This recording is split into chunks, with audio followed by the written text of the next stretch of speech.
You can talk about speed, but we wanted to make audiences feel it.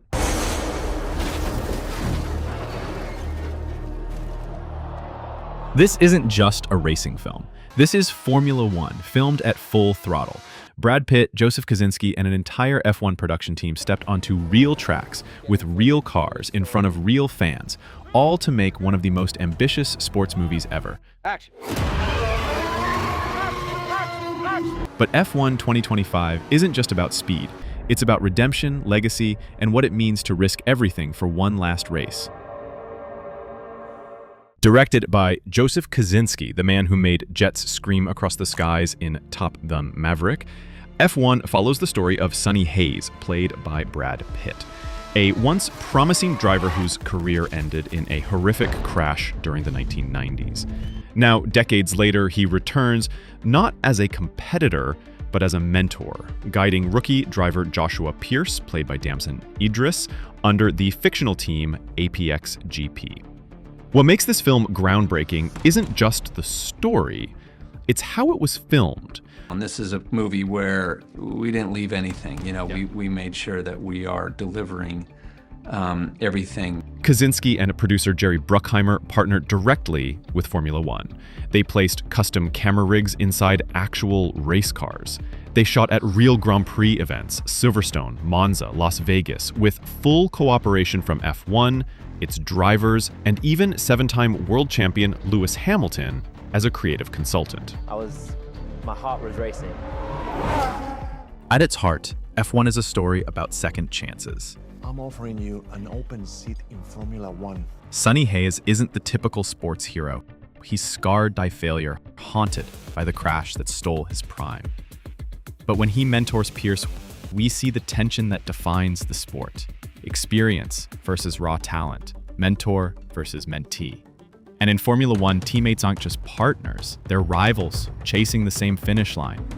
The dynamic between Pitt and Idris brings emotional weight. Hayes sees in Pierce himself that never was, confident, reckless, hungry for victory. But Pierce also represents the future, a reminder that time eventually leaves everyone behind. Their relationship is equal parts mentorship and rivalry because in Formula One, trust only goes as far as the next lap. Joseph Kosinski didn't want to fake racing. No CGI, circuits, no green screens. Instead, his team built miniature F1 cars with IMAX-grade cameras mounted inches from the asphalt. They trained Brad Pitt to actually drive modified F2 cars capable of 150 miles per hour, while capturing every vibration, every gear shift, every terrifying corner. They made contact! Both Apex GP cars into the gravel! Cinematographer Claudio Miranda, who won the Oscar for Life of Pi, worked hand-in-hand with Kosinski to make the cockpit experience immersive. The camera doesn't just show us the race, it feels like the race. You hear the rumble of engines, the scream of tires, the wind slamming against the helmet. It's chaos, but it's beautiful chaos. And then there's the soundtrack.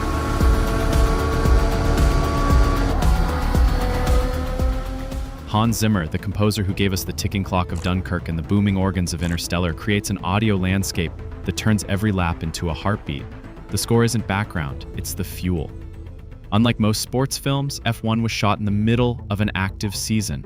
Imagine this, cameras rolling as Max Verstappen, Lewis Hamilton, and Charles Leclerc blast down straights at 200 miles per hour, while Brad Pitt's fictional team car joins the grid. Fans in the stands at Silverstone or Spa weren't watching extras, they were watching actual F1 history, with a Hollywood film woven right into it. This collaboration is unprecedented. Formula One wanted authenticity, and Hollywood wanted spectacle. Together, they built something that looks less like a movie and more like a documentary, except with all the narrative drama that makes cinema unforgettable. But strip away the speed, the technology, the spectacle, and F1 is really about mortality, about confronting time. Sonny Hayes is a man who knows he's closer to the finish line of his life and the starting grid. Yet behind the wheel, he rediscovers the thrill of being alive. What's happening? He's flying.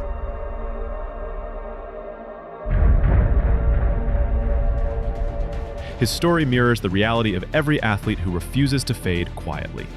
Every race is borrowed time, but that's what makes each lap matter. For Pierce, the rookie, racing isn't about redemption, it's about proving he belongs. And the movie captures this duality. The old guard racing against regret and the young lion chasing immortality. Together, their arcs make F1 more than a sports drama, it becomes a meditation on legacy. And rivalry, because in Formula One, trust only goes as far as the next lap. In the end, F1 2023 isn't just a movie about cars going fast, it's about people going forward. It's about risk, resilience, and redemption. Joseph Kosinski didn't just film Formula One. He made us feel the danger, the beauty, and the heartbreak of the sport. And whether you're a lifelong racing fan or someone who's never watched a single lap, F1 reminds us of one universal truth. Sometimes the race you're running isn't against others, it's against yourself. So, will F1 become the next great sports epic? Only time will tell. But one thing's certain, this film has already changed the way racing will be seen on screen forever.